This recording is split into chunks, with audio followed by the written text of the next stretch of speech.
नमस्कार, मैं मनीषा खटाटे मेरे हिंदी तथा मराठी साहित्य के यूट्यूब चैनल में आपको अभिवादन करती हूँ।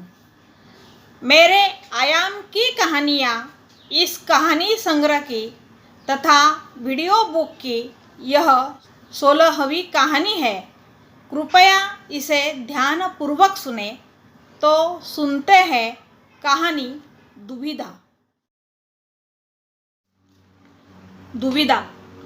मन से कमजोर या कायर लोग हमेशा अनैतिक गुणों को अपनाते हैं, तो आत्मा से सशक्त मनुष्य नैतिक आचरण को चुनते हैं। इसी आशायुक्त विचारों के भवंडर में डॉक्टर शिशिर के मन में एक तूफान सा खड़ा कर दिया।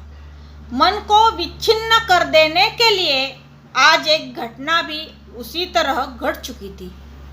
चाहे हम कितना भी प्रयास करें, लेकिन हमारा अवचेतन मन कहीं ना कहीं वही बंद दरवाजे खोलता है जिसकी हम बहुत कम उम्मीद करते हैं। यही तो मनुष्य की त्रासदी है कि हमारा भूतकाल कभी भी वर्तमान को छेद करके बाहर निकल सकता है।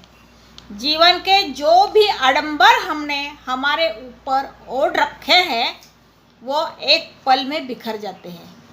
हमारे हाथ खाली रह जाते हैं और हमारी आँखों को सिर्फ और सिर्फ उस घटना को देखने के सिवाय कुछ नहीं रहता। मेरी दुविधा यह है कि स्वप्न कुछ और होते हैं, सोचते कुछ और है तथा घटित कुछ और ही होता है। इन जीवन के तथ्यों को मजबूरी में स्वीकार करना होता है। यह सारा दर्शन डॉक्टर शिशिर के मनपटल पर उठने के लिए कारण भी वैसा ही है। रुग्ण नंबर 9 को जब उन्होंने देखा तो यही उपरोक्त भाव ने उनकी आत्मा को हिलाकर रख दिया। उनका मन तिलमिला उठा। रोगी को देखकर किसी का भी मन रुदन कर सकता था। उसकी आंखें आकाश में शून्य को खोज रही थी। शरीर का मांस हड्डियों में चिपक गया था, फिर भी आंखों में आशा की किरण दिखाई दे रही थी। लेकिन उस रोगी का शरीर इतना क्षीण हो चुका था कि आंखों से बहने वाला पानी भी पहुँचने की इच्छा चाहकर भी नहीं हो रही थी। उसके चेहरे पर अभिमान की भावना फिर भी प्रकट हो रही थी। हर एक रोगी को देखकर ऐसी आत्मीयता डॉक्टर के मन में हर समय उत्पन्न नहीं होती है, लेकिन यह रोगी नंबर 9 डॉक्टर शिशिर को अस्वस्थ कर रहा था। रेगिस्तान में सूखे वृक्ष को देखकर जैसा आभास होता है, वैसा ही कुछ इस रोगी को देखकर हो रहा था। क्षय रोग के व्यक्ति का क्या हाल होता है, इसकी कल्पना करना भी भयंकर है। रोगी को देखकर उसकी उम्र का अंदाज़ा लगाया जा सकता था। 40-45 साल की कुछ उम्र हो सकती थी उसकी, लेकिन वह 60-65 साल की लग रही थी। बीमारी के कारण बिल्कुल सूखा हुआ पेड़ लग रही थी वह। पंछी भी बैठने का साहस नहीं कर पाएंगे ऐसा वह वृक्ष थी। सब कुछ सूख गया था।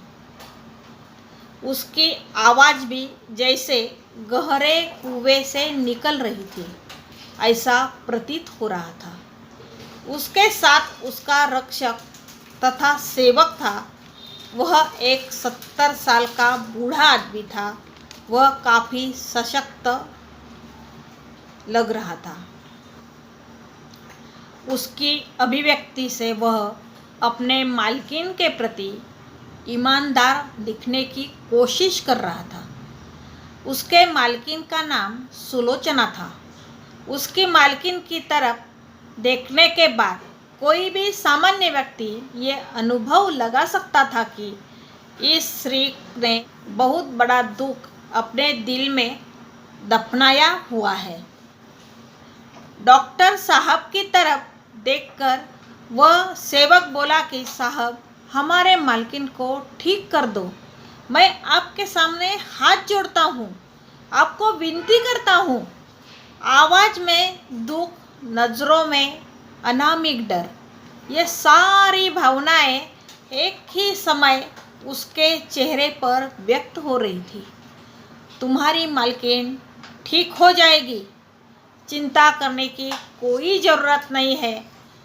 इस तरह का विश्वास डॉक्टर शिशिर उस काले आदमी को दे रहे थे, परंतु उनको भी इस तरह का डरावना विश्वास लग रहा था। वह सेवक अब रो रहा था। उसको भी शायद लग रहा होगा कि ये तो डॉक्टर साहब की दिलासा देने की एक पद्धति है। प्रेम और मृत्यु को कौन टाल सकता है? वह तो एक जीवन के दो पहलू है। यह सोचकर वह अपने आंसू भी नहीं रोक पाया। शायद उसने वो आंसू कई सालों से अपने आँखों में छुपा कर रखे होंगे। उसके बाद उस काले सेवक ने अपनी भावनाओं पर नियंत्रण करके वह डॉक्टर की तरफ देखने लगा। डॉक्टर शिशिर के मन में एक घृणा का भाव उभर रहा था, लेकिन उनके मनपटल पर कुछ प्रतिमाएं अस्पष्ट रूप से तो कभी स्पष्ट रूप से आगे पीछे छायांकित हो रही थी। उस चित्र को देखकर डॉक्टर शिशिर का दिल तेजी से धड़क रहा था। उन चित्रों में खुद को वो ढूंढ रहे थे। मनुष्य के अस्तित्व की द्वंद्व अवस्था और आत्मा के स्वतंत्र होने की तीव्र इच्छा, इन दोनों में संघर्ष चल रहा था। शायद मृत्यु इस सत्य को भी अनुभव करता है, परंतु हर एक आदमी को कर्मों से मुक्ति मिलेगी ही ऐसा नहीं। कई जीव तो शारीरिक और मानसिक यातना लेकर ही मरते हैं। सुलोचना के प्राक्तन में भी ऐसा ही होगा शायद। उनके जीवन के बारे में समझने के लिए मैंने उस काले सेवक की तरफ देखा। बड़ा गंभीर चेहरा करके उसने कहा कि हमारे मालिक यानी कि मालकिन के पति महोदय मिलिट्री में एक उच्च पद पर अफसर के रूप में काम करते थे। भारत सरकार ने उन्हें एक काम के लिए पाकिस्तान में भेजा था। वह गुप्त काम ऐसा था कि बलूचिस्तान में सत्ता को खारिज करने के लिए उनकी अर्थव्यवस्था को तोड़ देना था। अगर अर्थव्यवस्था कमज़ोर हो जाती है तो पाकिस्तान में गृह युद्ध हो सकता था और आपस में लड़ते हुए लोग एक दूसरे को मारने के लिए तैयार हो जाते। कई सालों से वे पाकिस्तान में इस मिशन पर काम कर रहे थे। वे एक सूफी फकीर के वेश में वहाँ पर अपना काम कर रहे थे। बहुत सालों से साहब के घर समय पर आते रहते थे। उनकी खुशहाली सुनकर हमारा मन भी हल्का हो जाता था। कल परसों तक उनके खत आते थे। उसी में से एक खत से ये पता चला कि पाकिस्तान के मिलिट्री ने उन्हें पकड़ा और उनका बुरी तरह से हाल किया। उनका शिरच्छेद करके उनके शव को जानवरों को खाने के लिए जंगल में फेंक दिया था। मालकिन को इस बारे में बहुत पहले पता चल चुका होगा, क्योंकि 1 साल से उन्होंने अन्न त्याग करना शुरू कर दिया था और एकांत में उनका ज़्यादा से ज़्यादा समय निकल जाता। इधर बड़े साहब का यानी कि मालकिन के ससुर का भी यही हाल था। उस दुख को वह चेहरे पर भी नहीं दिखा सकते थे। इन सब का परिणाम ये हुआ कि वर्तमान को संभालने के लिए उनको कई सारे दुखों को कब्र में दफनाना पड़ा। अंत में ऐसा कहा जाता है कि मनुष्य का मरना वह शोकांतिका नहीं है, वह कौन से उद्दिष्ट के लिए जिया यह महत्वपूर्ण है। यह सब बोलते हुए काला सेवक भावना विवश हो गया। दुख को कैसे छिपाया जाता है या कैसे व्यक्त किया जाता है यह भी उसको समझ नहीं आ रहा था। रुग्ण नंबर 9 सुलोचना का श्वास धीमा चल रहा था। इस श्वास के साथ जीने की इच्छा भी प्रबल होती थी, परंतु वह कौन सी अनामिक शक्ति है जो उसको एक भौतिक जगत से दूर ले जा रही थी। सुलोचना को अब यह शरीर प्रकाश की अनंत किरणें लग रहा था। यह आत्मगत चेतना का एक आविष्कार ही है। भूतकाल भी कर्मगति से आगे जा रहा था। मनुष्य जीवन की बहुत सारी परतें अलग अलग हो रही थी। समय हाथ से तेजी से निकल रहा था। आत्मा को स्वतंत्र करने के लिए इस समय सभी बंधों का टूटना जरूरी था।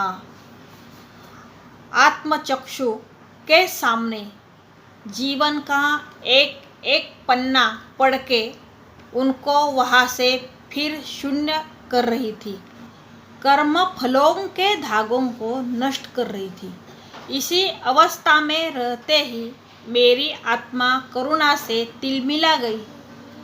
मैंने सभी जीवों को माफ कर दिया जो मेरे कर्म फलों के साथ चिपके हुए थे।